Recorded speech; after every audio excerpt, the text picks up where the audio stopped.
All right. Hey, how's it going, everybody?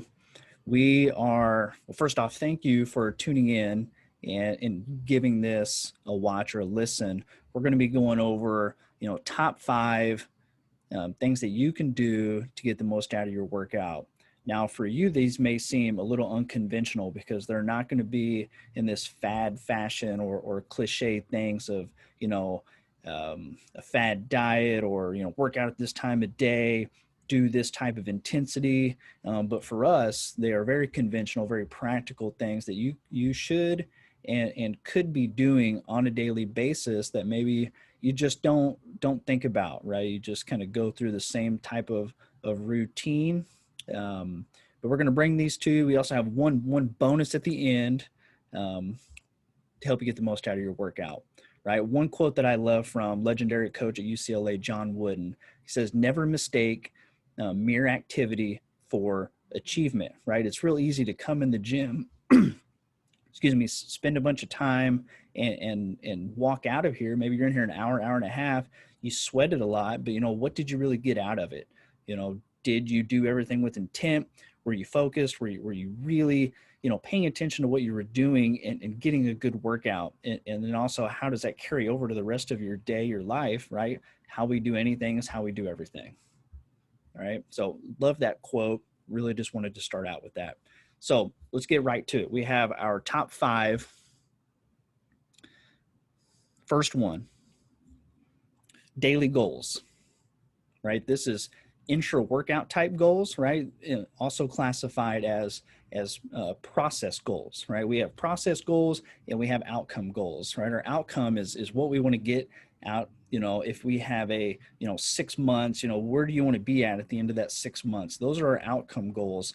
And we should know by now that that's not really where we want to keep our attention at all the time, right? There's a lot of work, a lot of process goals that have to be completed on a daily, weekly, monthly basis to hit those outcome goals.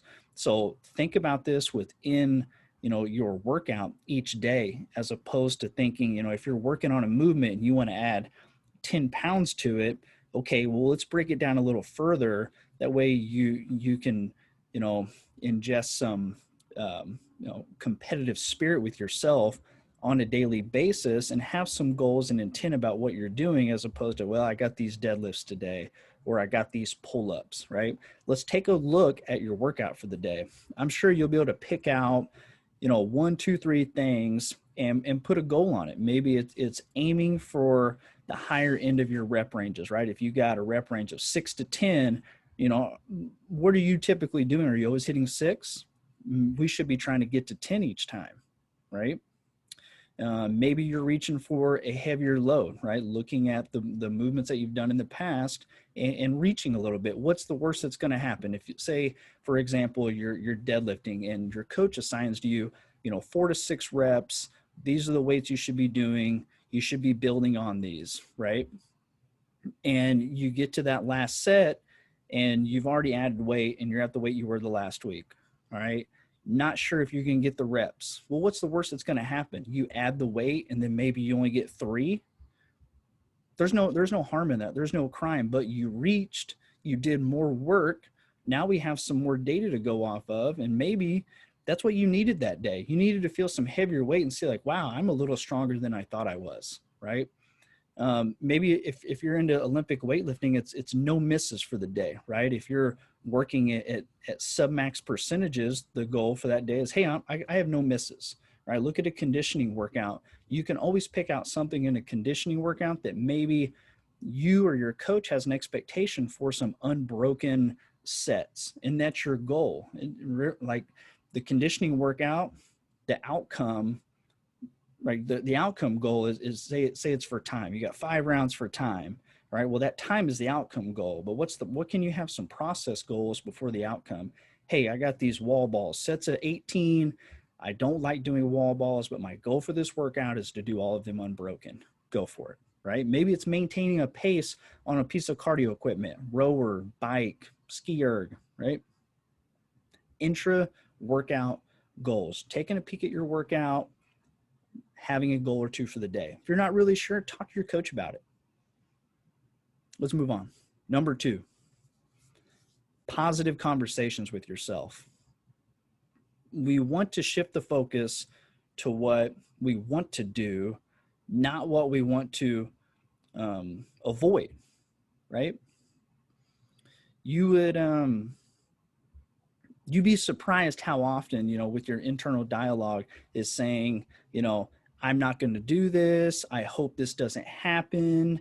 Where you're going up to a lift and maybe your form isn't great, or you have this mental block at a certain weight that maybe it doesn't go well, and you're already saying, I hope this doesn't happen.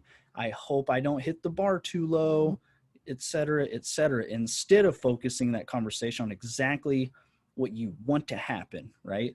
That means that we are reinforcing the solution before you do it, right?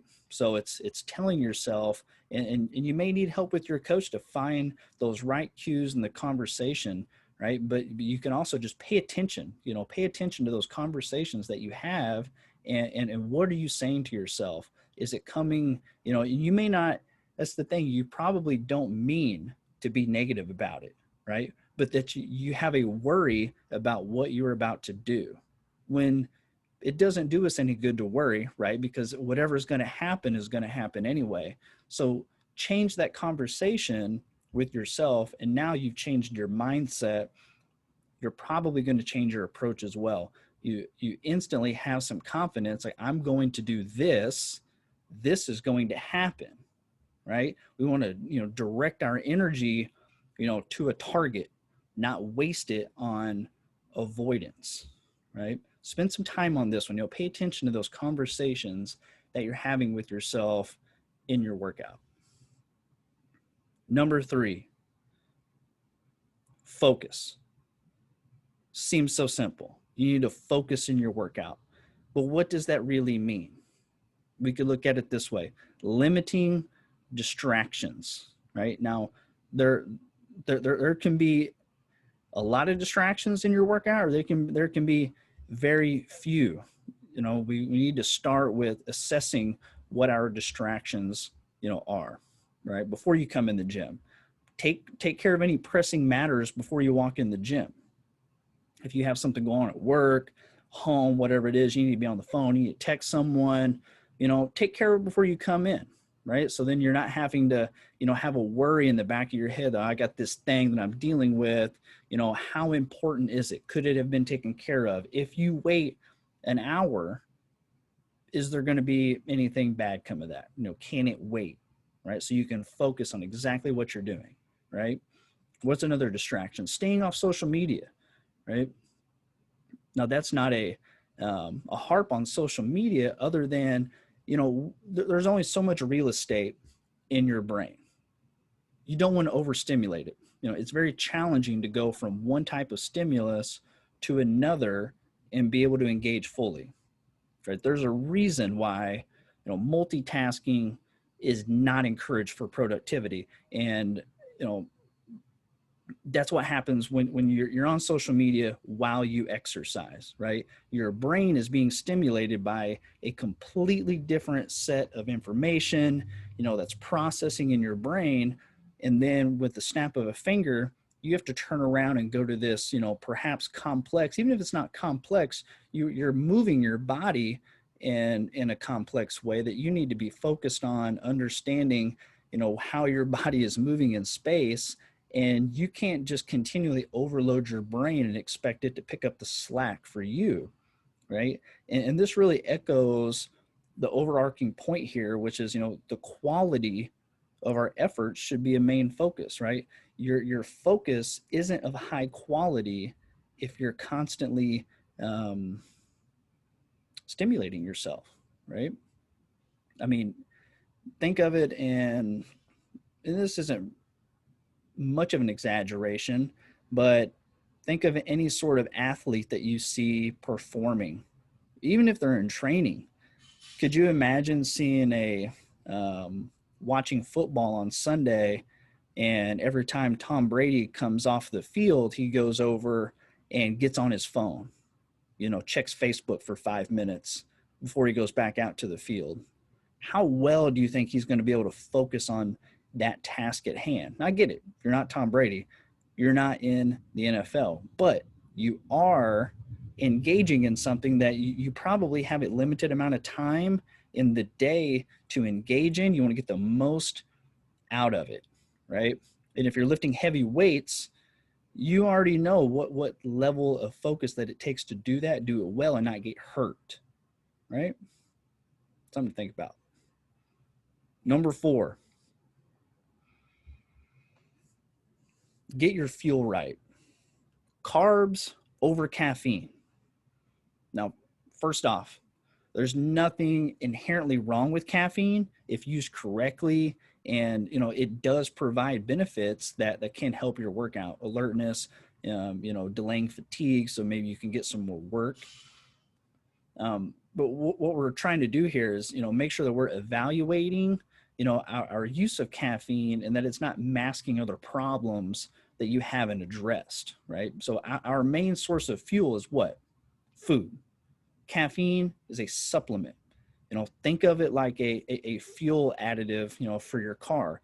It doesn't replace the fuel, it aids it for better performance, right? But you still have to have that foundation of an engine with fuel in it before you start adding things. That was a fly, right?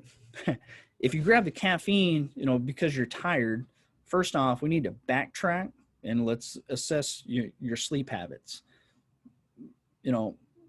But maybe, it's just a simple lack of fuel. Maybe your sleep is right. So now we're looking at, have you ever consistently ate an apple or an orange, had 16 ounces of cold water 30 to 45 minutes before your workout? That's the fuel that you need for your workout. Carbs, hydration. Get that right first. Do that, and then see how you're feeling when it comes workout time. Don't do it for a day, 2 days, and say, you know what, I'm still kind of tired. Well, maybe those 2 days you actually did sleep poorly. Do it a week, 2 weeks. Then consider caffeine. As long as you're not ingesting it 4 to 6 hours,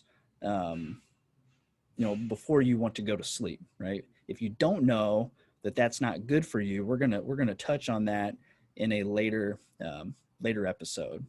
The pros, cons of caffeine. Now, this isn't a complete knock on caffeine. This is about assessing your fuel. Are you getting carbs in before your workout? If you're going long stretches of time without eating, if you have lunch at 11, but you don't work out until 5 and you haven't eaten that whole time, you're probably feeling a little fatigued.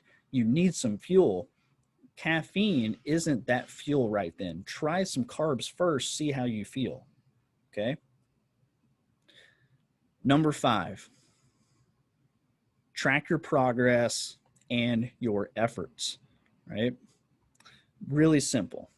You don't know where you're going or even where you're at if you don't know where you've been. If you're always looking, you're unsure about what you've done, you're not tracking those things. Not only is it hard for you, but you make it difficult for your coach to really program well for you, right? It's hard to progress and keep, adding in the right movement, sets, reps, everything that goes with training to make sure that you're getting better, right? Sets, reps, weights, like those should be a given whenever you're tracking, especially if you work with a coach. That's an expectation, right? But let's think beyond that. You can track your RPE for the day, right? Your rate of perceived exertion. Maybe you're not feeling great and the weights feel heavier, or maybe you're feeling great and the weights feel lighter. Either way, that's going to have an impact on your next workout with those same movements. Now we're managing our expectations by tracking feeling good, feeling bad. Hey, this felt easy today. I was at an 8. This was at a 5. So you can look back and know, on that day I was feeling great. Today I'm not feeling so great. I need to, back it down a little bit. Or if the weights, then you're not setting yourself up for failure thinking, man, I've lost a lot of strength. No, you just know that particular day was really good. Today, you're feeling more fatigued. You can also track some details that drive your progressions, right? What color of band you used on push-ups or pull-ups, how tall of a box, et cetera, et cetera. You can put in as much information as you want to, right? And last, certainly not least, track your small wins. 5 more reps than I got last week. I tried a higher damper setting on the rower, still maintain my pace. These might even be subjective. Something that was hard is now, feeling more manageable. That type of tracking, small wins, it can sometimes be, some big reminders when we really need them the most, right? You can go back and look at that and see, hey, I've been making a lot of progress and a lot of small things, that go beyond the sets, reps, and weight. All right. Last one. This is our bonus. Number 6, bring positive energy. I'm not talking about like pom-poms, fake smiles. I'm talking about, whatever bullshit you have going on, it's sitting on your shoulder, hanging out on your sleeve, take it off before you walk in the door. Positivity is contagious, but so what else is? Negativity. A quick cure for having negative energy. Remind yourself that it does in fact take effort, a conscious effort, to be in a bad, negative mood, right? You're about to spend, 45 to 90 minutes, literally, working on yourself, getting to work on yourself. So have some fun, smile, high five someone, high five yourself, if you earned it, right? But positive energy, right? That's our bonus. That's number 6. That was your top 5 plus a bonus of how to get the most out of your workout. Some very, very practical solutions. If you want to talk to your coach about this, reach out to them. Let us know what you think here, and we'll see you on the next episode.